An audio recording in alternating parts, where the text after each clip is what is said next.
Zdravím ľudia, ja som Joko a vítam vás pri ďalších strašidelných príbehoch. Tentokrát trošku špeciálnejšie, keďže sa jedná o 360 stupňové video, takže sa počas týchto príbehov môžete rozhľadať a pre tých, čo majú VR headset, nech sú viacej imerznutí. Pripravil som si pre vás 3 príbehy, ktoré som napísal, tak dúfam sa vám budú páčiť. Bez ďalšieho zdržovania sa vrhneme na prvý príbeh. Keď som bol mladší, ja a moja mama sme mali vo zvyku navštevovať našu babku párkrát do mesiaca. Babka bývala približne 20 minút autom od nás a vo veľmi prírodnej časti, kde bola ďaleko od ďalších domov a mesta. Napriek tomu, že bývala sama, tak mala veľký dvojposchodový dom. Jedného dňa sme takto išli navštíviť našu babku počas slnečného dňa. Bolo už trošku neskôršie, keď sme prišli a slnko začalo chytať krásny oranžový odtieň. Keď sme dorazili, babka nás veľmi milo privítala a išla máme ukázať nejaké veci na záhrade. Ja som sa rozhodol ostať vnútri, dať si slúchadlá a prezerať Instagram. Po nejakej dobe som mal dojem, že niekto kričí moje meno. Dal som si dolu slúchadlá a naozaj som počul, ako na mňa niekto volá z poschodia nado mnou. Asi je to mama alebo babka, nejak som si ich nevšimol prísť dovnútra. Čo by nebol prvýkrát. Rozbehol som sa tak hore na chodbu, čo mala moja babka v dome. Videl som, ako tam skladuje niektoré veci, na ktoré začína doliehať ich vek. Na konci chodby som počul, ako niekto volá moje meno a dokonca som počul kroky na vrskavej podlahe. Keď som sa však pozrel na okno s výhľadom na záhradku, videl som tam moju mamu s babkou, ako sa tam prechádzajú. V tom momente som stúhol.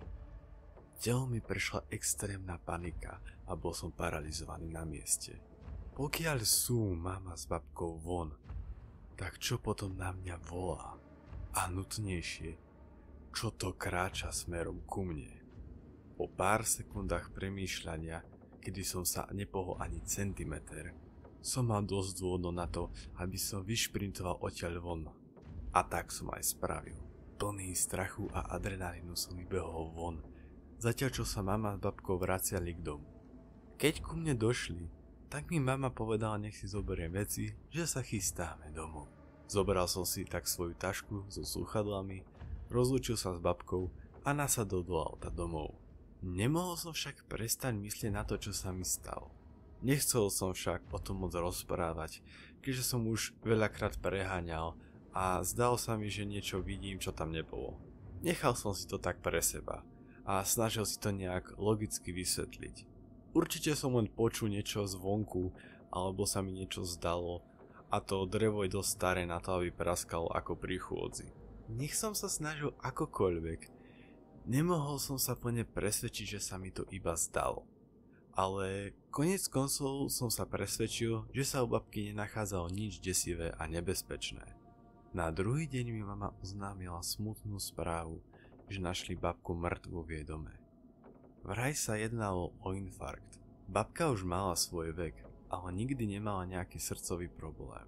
Je možné, že dostal infarkt len tak, alebo snáď dostala taký šok z niečoho, že to takto dopadlo? Nech sa snažím akokoľvek.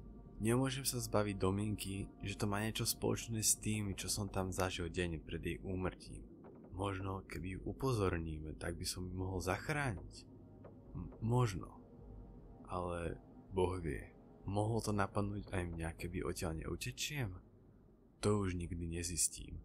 A taktiež na túto skúsenosť už nikdy nezabudnem. Keď som bol malý, mal som jedno miesto, kde som sa rád hrával. Bolo kus hlboko v lese. Ako dieťa som tam často chodil s rodičmi. Bolo tam kľudne, bolo tam vykosené do obdĺžníka a bola tam všade iba tráva. Bolo to parádne na hranie futbalu a robenie iných aktivít. Domov sme šli vždycky predtým, než sa začalo stmievať, aby sme to stihli zasa ešte pred tmou. Chodili sme tam najviac, keď som bol malý, avšak čím ďalej, tým menej často sa tam chodilo, až sa nakoniec úplne prestalo. Život začal byť viacej zložitý a menej zábavný. Bolo mi vtedy 12, keď som sa pohádal s rodičmi kvôli škole a utekal z domu. Rozhodol som sa ísť na toto moje komfortné miesto, kde som chodil ako malý. Vedel som iba približnú trasu a nedával som presne pozor, kaďaľ idem. Neskôr som však konečne dorazil na toto moje komfortné miesto a vyzeralo tak, ako som si naň pamätal. Bolo to zvláštne tu byť teraz sám. Mal som ten mierne nepríjemný pocit, ktorý mávate, ak ste úplne sám na mieste, ktoré je bežne husté ľuďmi. Krátko po príchode som sa rozplakal a ľahol na zem. Nevnímal som nič okolo seba, bol som hlboko vo svojom smutku a hnevu pre teraz už tak bezvýznamné veci. Bez toho, aby som si to nejak uvedomil, tak som na chvíľu zaspal. Neviem už ani, o čom sa mi snívalo, ale viem, že som sa zobudil celkom odpočatý. Bolo to pre mňa prekvapenie, že som sa zobudil v tomto lese. Nejak som cez ten spánok zabudol, čo sa vlastne stalo a ako som sa tu ocitol. Keď som videl, ako zapadá slnko, tak som stuhol. Tento les a jeho vysoké stromy začali vo mne vzbudzovať strach. Ostal som paralizovaný. Bál som sa čo i len pohnúť. Avšak vedel som, že ak sa nezačnem čím skôr hýbať, tak o toľko viac toho oľutujem. Nakoniec jeden strach prekonal druhý a začal som utekať preč z lesa. Mal som neskutočný adrenalín v tele, keďže si pamätám, ako hlboko sa v lese nachádzam. Viacej ma desilo, že som bol v tomto lese úplne sám. Bol som zvyknutý tu chodiť s rodinou, vidieť miestnych horárov alebo počuť čvírikať vtákov. Ale nič z toho som tentokrát nezaznamenal. Bol som tu úplne sám. Teda, sám od všetkých vecí, ktoré poznám. Cítil som totiž niečoho prítomnosť v lese so mnou. Neviem, či na mňa tak pôsobil les, ale cítil som, že tu niečo je. Aj keď som nič konkrétne nevidel ani nepočul. Po dlhom utekaní som narazil na mierne rozpadnuté a opustené chatky. Videl som ich prvýkrát v živote. Vtedy som zistil, že vôbec neviem, kde som. Absolútne som nespoznával priestor okolo seba. Uvedomil som si, že som úplne niekde inde, než som si myslel, že som.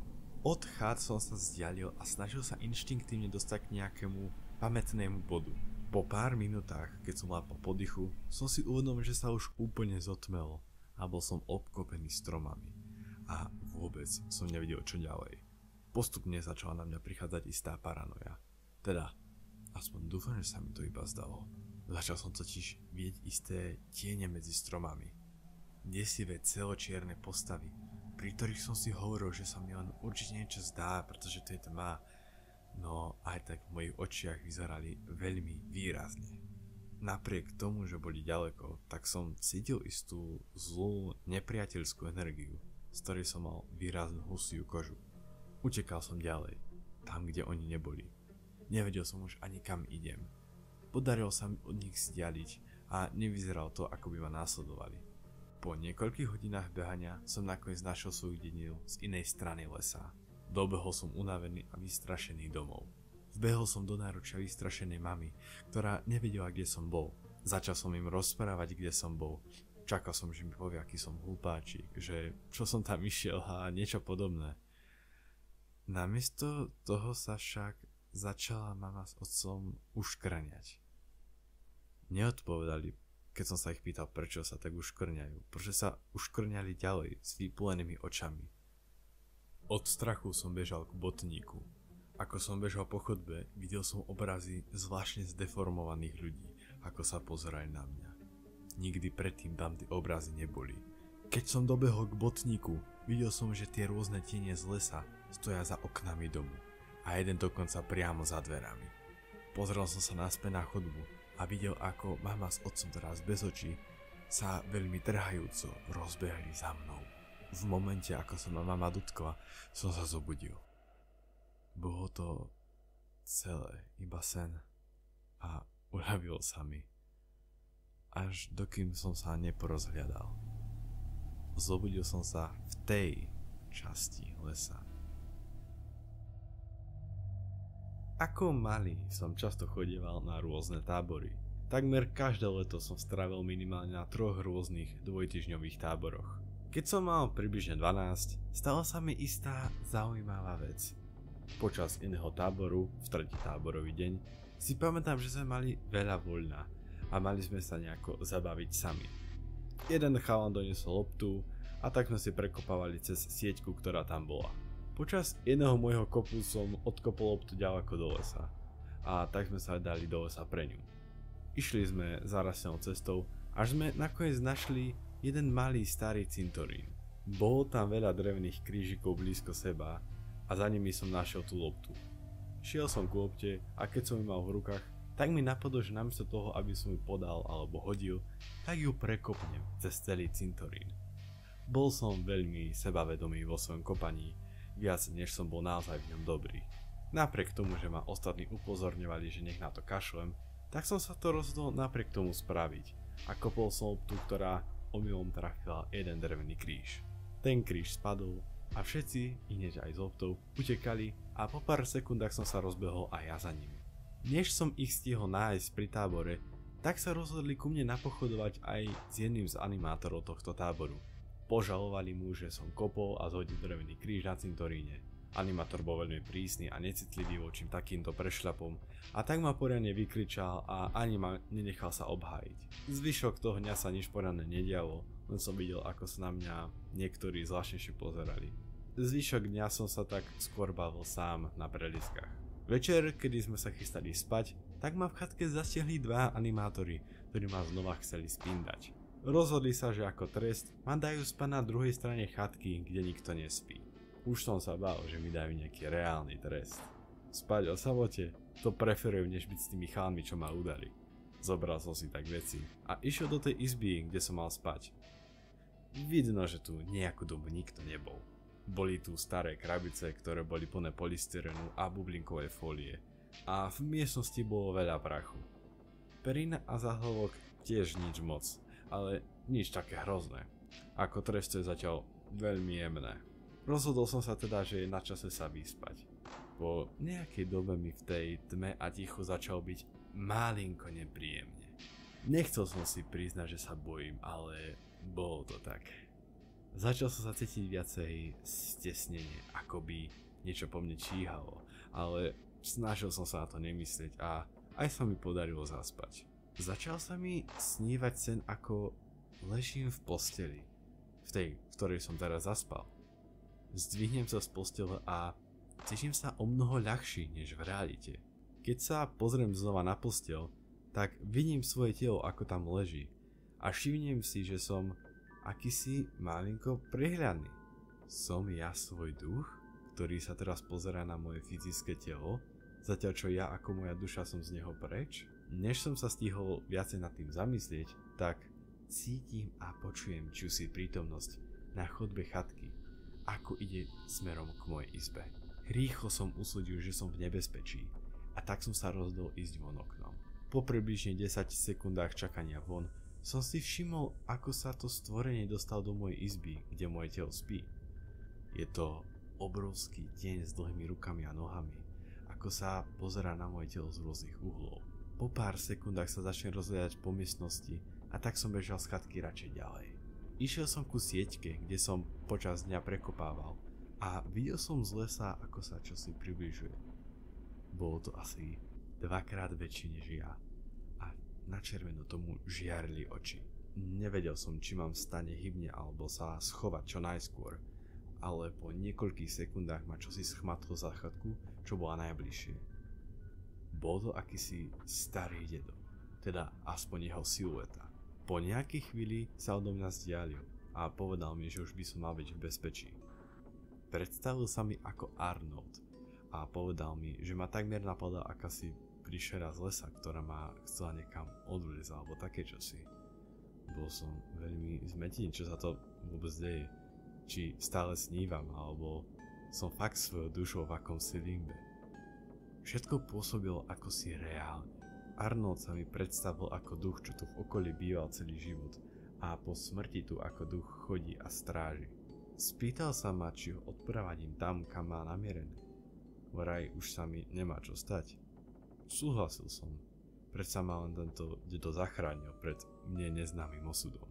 Počas kráčania s ním sa ma spýtal, kto som, čo robím a také veci. Bol veľmi milý a chápavý a povedal mi, že mám dobré srdce. Kráčali sme temným hustým lesom, až kým sme nedošli ku starému cintorínu. Arnold sa rozlúčil a povedal, že sa vracia tam, kde je jeho miesto a že by som mal spraviť to samé. Potom šiel do svojho hrobu s padlým krížom. Po pár sekundách som sa zobudil na posteli, kde som zaspal. Bol som akýsi paralizovaný. Mohol som iba hýbať očami. Pozeral som sa po miestnosti, až som uvidel siluetu starého muža za oknom, ktorá po pár sekundách odišla preč. V tom momente som sa ako keby druhýkrát prebudil a nevidel som okolo seba nič nenaturálne. Pozeral som sa na seba a bol som to znova ja v mojej ľudskej podobe. Bolo toto celé iba sen, ktorý sa zdal až moc reálny?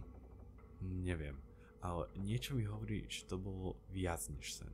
Mohli byť asi 4 hodiny ráno a odtedy som už nezaspal. Po raňajkách sme dostali kus voľna, aby sme sa zabavili a tak som vybehol do lesa, aby som našiel ten starý cintorín. Uvidel som aj padlý kríž a tak som ho napravil a narovnal. Zvyšok tábora už prebiehal celkom obyčajne. Iba to, že sa šepkalo, ako v tej noci boli vidieť 2 ľudské tiene, starého muža a dieťaťa. Netuším, čo som to zažil, či to bol sen alebo nie, ale po tejto skúsenosti mám väčší rešpekt voči mŕtvým.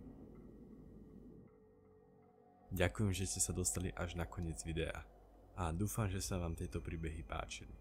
Ak áno alebo máte nejaký iný názor, tak mi ho kľudne napíšte do komentáru. Rovnako tak, ak máte nejaký svoj desivý príbeh, tak si ho veľmi rád prečítam.